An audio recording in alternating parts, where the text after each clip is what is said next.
question m'est fréquemment posée en regard de ce qu'on pourrait appeler des intuitions, des perceptions qui sont un peu fugaces et qu'on a parfois de la difficulté même à identifier tellement c'est fugace et en même temps tellement c'est ténu. D'où ça vient? Est-ce que c'est mon imagination? Je me fais croire des trucs, comment ça fonctionne et tout ça. Et quand on ouvre, comme on le fait un petit peu ce matin, en regard du monde du subtil, ben on se dit, c'est peut-être pas juste mon imagination. En fait, on commence à comprendre qu'il y a autre chose qui existe que le fait que j'ai imaginé des trucs. Alors oui, bien sûr, on est hyper capable d'en imaginer des trucs qui n'existent pas, d'une part. On peut aussi créer quelque chose, mais à partir d'un espace inconscient en soi, et on crée une pensée. On peut aussi percevoir les pensées des autres. Ça m'arrive fréquemment, quand il y a un jour ou deux avec Frédéric, on était en voiture, tout à fait silencieux, et d'un seul coup, je me mets à penser un truc, et lui aussi, il me le dit. Et là, je dis, mais est-ce que c'est ma pensée que tu m'as piqué? Ou est-ce que c'est ta pensée que je t'ai piqué ou que j'ai perçue? C'est parfois extrêmement difficile de savoir que de toute façon, ça part de quelqu'un et d'un espace inconscient, et pouf, ça remonte à la conscience sous forme d'une pensée. Tiens, je devrais dire à Marie ceci ou cela, et d'un seul coup, tu dis, oui, il faudrait que je dise tel truc à Marie, mais non, c'est pas moi qui l'ai pensé, c'est l'autre, mais j'ai juste capté sa pensée. Alors, il y a beaucoup d'éléments de cet ordre-là. On va peut-être prendre juste quelques minutes sans faire un cours complet sur la perception des temps subtils, qui pourrait être fort intéressant, qui est vraiment à la portée de tous, mais comme on le disait ce matin, c'est juste une question de développer ça et d'être de plus en plus fin dans ses perceptions, et c'est pour moi absolument jouissif d'avoir des perceptions qui sont de plus en plus fines sur le monde subtil, et d'être capable de, lorsque je suis en présence de quelqu'un, de savoir qu'est-ce qu'il y a en arrière de ce qu'elle me dit, et ce qu'il y a en arrière, tu vois, et d'arriver à des causes profondes pour démanteler tout un système au complet.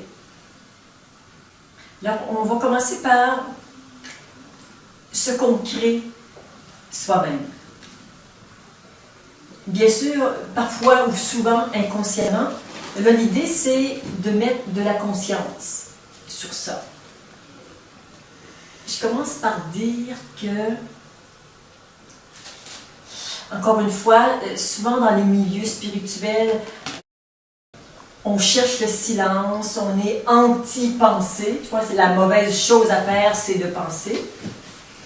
Bien évidemment, s'il y a excès, si on est perturbé, agité, oui, il y a trop de pensées, il faut comme arrêter la pensée et remettre de l'ordre là-dedans. Mais il y a quelque chose qu'on met dans la pensée qui est d'une beauté. Moi, tu vois, c'est ici dans le ventre, je le sens, mais tellement beau. C'est quand quelqu'un pense, ça fait plein de lumière, c'est de l'être. Donc, j'ai pas envie qu'on arrête de penser, mais plus qu'on mette de la conscience dans les pensées qu'on fait. Parce que c'est une activité de l'être qui est... bon, il y a l'être aimant, l'être agissant, et l'être pensant, c'est de l'être. Et encore une fois, si ce n'est pas encadré, si ce n'est pas fait en conscience, ça peut prendre certaines dérives que vous connaissez, qui vous ont certainement empêché de dormir pendant quelques nuits, quand ça fait du surplace. Mais quand c'est beau, quand la pensée particulièrement elle est créatrice, c'est beau. Et quand elle est surtout animée d'un désir du cœur, ben là, moi je trouve que c'est plus proche de la septième merveille du monde. Alors, habiter de ses désirs, quels qu'ils soient, mais là je vais parler des désirs du cœur, ça fait plus noble. Mais les désirs du corps sont pas mal aussi. L'objet de mes désirs, par exemple, je pense à quelqu'un que j'aime, Mais ça se fait tellement rapidement. Tu vois, c'est une pensée, c'est tout, c'est très, très, très rapide. Alors, je pense à quelqu'un que j'aime, mais dans cette pensée d'amour, il y a tout mon désir, toute mon intensité et mon envie d'être avec lui. Là, je pense à mon fils qui est sur les routes en vélo, qui part d'Autriche et qui descend vers Aix. Et je vais le rejoindre dans 3 semaines. Et quand je pense à lui, c'est comme... il y a comme une projection de moi vers lui, évidemment. Et si je m'y applique un tant soit peu, il y a oui, vraiment une projection de toute moi, dans tout ce que je suis, dans tous les aspects, qui fait que moi, c'est moi. Tout ça qui se projette vers lui. Et pour peu que cette intensité soit suffisamment grande, et que à l'autre bout, qu'il soit disponible et relativement sensible, il va dire « Maman, j'ai pensé à toi cet après-midi. Non, c'est moi qui y ai pensé et je suis allée dans ton espace. Te dire que je t'aimais et que je souhaitais que ton voyage se passe bien. » Alors, on crée à partir de soi, de cette conscience si magnifique que nous avons. On pourrait dire que nous sommes, mais je veux dire que nous avons, parce que c'est aussi un outil d'eux. Donc, on peut projeter comme des doubles de soi dans l'espace de quelqu'un d'autre. Si je le fais intensément et en conscience, là, ben là, je vais le faire pour vrai. Allô, moi, ah là là là. Il y a un peu chaud. Et tu vois, ma présence, mais avec toutes mes perceptions, sont là. Il y a des rougeurs, il y a chaud. Avec toutes les perceptions, je peux vraiment vivre l'expérience d'être avec lui. Alors, si je le fais inconsciemment, c'est sûr que je me projette, mais je ne sais rien de ce que je projette. Je pense que j'ai juste pensé à lui. Mais la pensée, c'est beaucoup plus... C'est vraiment... Vous voyez la beauté immense de ça, c'est toute moi qui s'en va, mais de manière éthérée. C'est pas le don d'ubiquité qui, lui, se fait complètement avec le corps. Donc, moi, le corps ne se projette pas, je n'ai pas cette habilité. Pas encore. Alors, je me projette, mais de façon énergétique dans son espace. Je peux être vraiment, moi, le rencontrant, lui, dans son espace, faire une expérience d'être avec lui pendant quelque temps, et puis, je rapatrie ça, et même avant que ce soit rapatrié, l'extension de moi qui est avec lui me communique, m'envoie de l'information de comment ça se passe chez lui. D'ailleurs, ce que je vous ai dit, qu'il avait chaud, je reste là et je ramène de l'information à la conscience qui est ici. En fait, tu pars pas. J'envoie, je projette une partie de moi. Alors, il y a toutes les projections mentales, mais là, ce n'est pas une projection mentale, c'est une projection de la conscience incarnée que je suis, qui va vers lui. Parce qu'on peut créer des doubles de nous. Mais tout en restant. Je reste exactement ici. Entièrement. Exactement. Ici, oui, oui. C'est exactement l'informatique. Moi, je trouve qu'elle m'a appris, elle m'apprend beaucoup, beaucoup à comprendre le fonctionnement de la conscience. Si tu écris 3 mots à l'ordinateur sur ton traitement de texte et que tu fais copier-coller, copier-coller, copier-coller, ton original n'a pas affaibli. Mais tu peux en faire des copier-coller tant que tu veux, pendant 25 pages. L'original est toujours là. Mais là, tu crées un double. J'utilise pas trop ce mot-là parce qu'on va l'utiliser éventuellement pour parler d'autre chose. Donc, je fais un copier-coller de moi et je dis toi en Autriche, et toi au Québec, et toi ici. Alors, il y en a un peu partout. Et ici, il y a une espèce de centre de contrôle d'information que si je suis capable de gérer l'information, ben, je reçois des trucs. Et puis, bon, s'il y a une partie de moi qui est avec Marie-Claude, parce qu'elle m'a demandé, elle était en train de faire un travail, elle avait besoin d'une présence supplémentaire, la partie de moi, elle fait son boulot, elle sait ce qu'elle a à faire, et je n'ai pas besoin, moi, ici, d'être consciente de ça. Ça sait comment fonctionner. Alors, voyez que là, on en a parlé de façon positive, donc maintenant, vous savez comment ça fonctionne. Vous pouvez utiliser ça autant que vous le voulez parce que ça fonctionne. Juste, on pourrait dire, bon, j'entends parfois les gens dire, je t'envoie de l'amour, mais c'est vraiment l'amour que j'ai pour toi que j'amène dans ton espace pour te nourrir, pour te guérir, pour te soulager, et ça fonctionne vraiment. Maintenant, si la personne est fermée à ce que tu lui envoies, il y a des personnes qui sont fermées à l'amour, qui sont blessées et qui ne veulent pas ouvrir cet espace de guérison, elles ont le droit de rester fermées et de ne pas du tout recevoir le bouquet de fleurs que vous déposez à la porte de son cœur. Est-ce qu'on peut recevoir aussi le mal-être d'une personne? J'allais le dire. Oui. Et quand tu dis recevoir le malaise d'une personne, qu'est-ce que ça veut dire? Le mal-être. Quand tu dis le recevoir, c'est qu'en fait, tu vas le chercher. Non, je le ressens. Ah oui, oui, ok. Alors, tu ouvres ton espace, c'est pareil, hein? Parce qu'en fait, tu vas le chercher et tu l'amènes en toi. C'est toi qui vas le chercher. C'est moi qui m'affiche ça. Si tu le dis comme ça, ce sont tes paroles. Mais ce que je veux surtout dire, c'est que tu es responsable de ça. C'est que, à partir de toi, tu crées une ouverture, un canal de communication vers quelqu'un, tu sens son mal-être et tu le prends en toi pour éventuellement le guérir.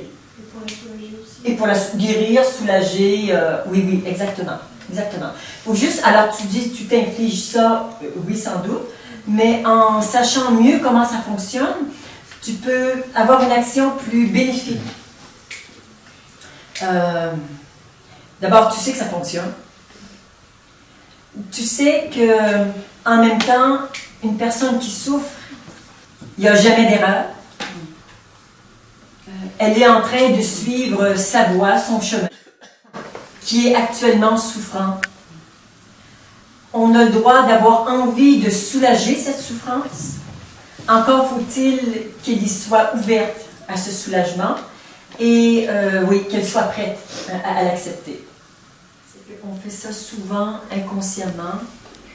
On crée comme un double ou une projection de soi qui va faire une expérience auprès d'une personne ou d'un lieu qu'on aime. On dit, j'ai tellement aimé ce lieu de vacances, ça m'a tellement inspiré, ça m'a tellement détendu. Alors je me projette sur le bord d'une plage que j'ai aimée, dans un environnement de coucher de soleil, tout ça. Je me projette là et j'y vais vraiment. Quelqu'un de sensible peut sentir ma présence. Et là, je rapatrie ce que je vis là-bas, je ramène ça et ça me fait énormément de bien.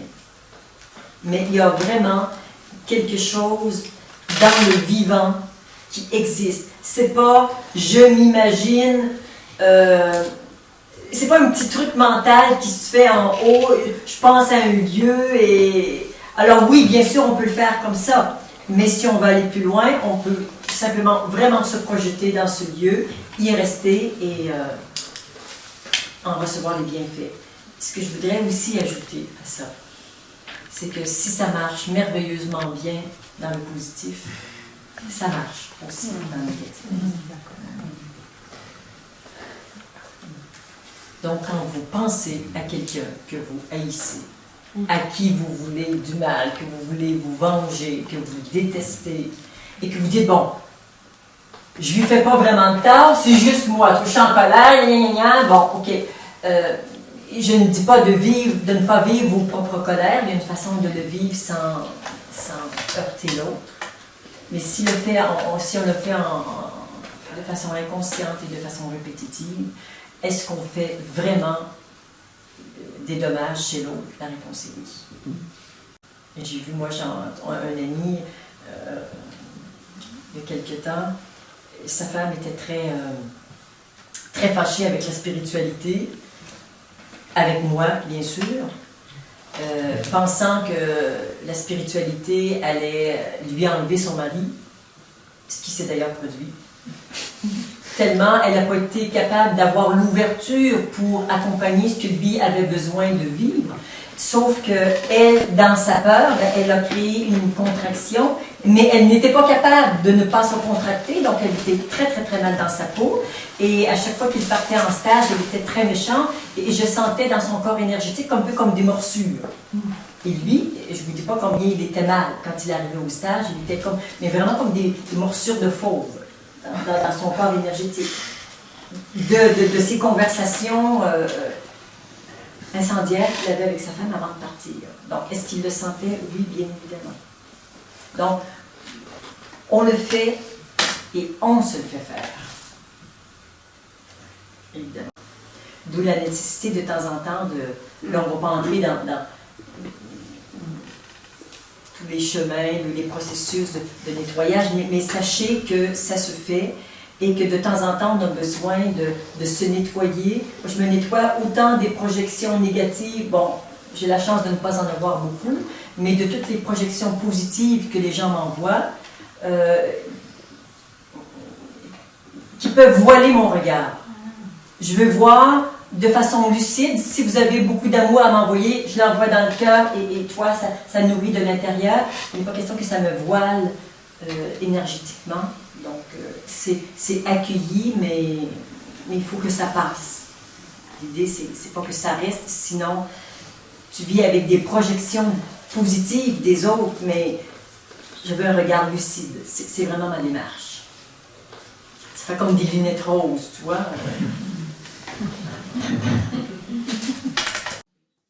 Tout à l'heure, tu disais que du coup, si tu recevais de l'amour, oui. Pour toi, c'était important de le prendre et de le placer au niveau du cœur, puisque ça pouvait, si j'ai bien compris, avoir un impact sur une certaine neutralité par rapport au regard que tu portais sur les choses. Oui, c'est ça. C'est que, imaginons, ici, on pourrait dire...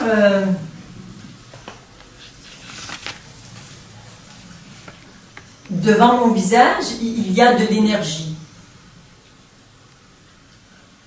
Et sur ce rideau d'énergie, vous m'envoyez toutes sortes de belles choses, de belles pensées, d'amour et tout.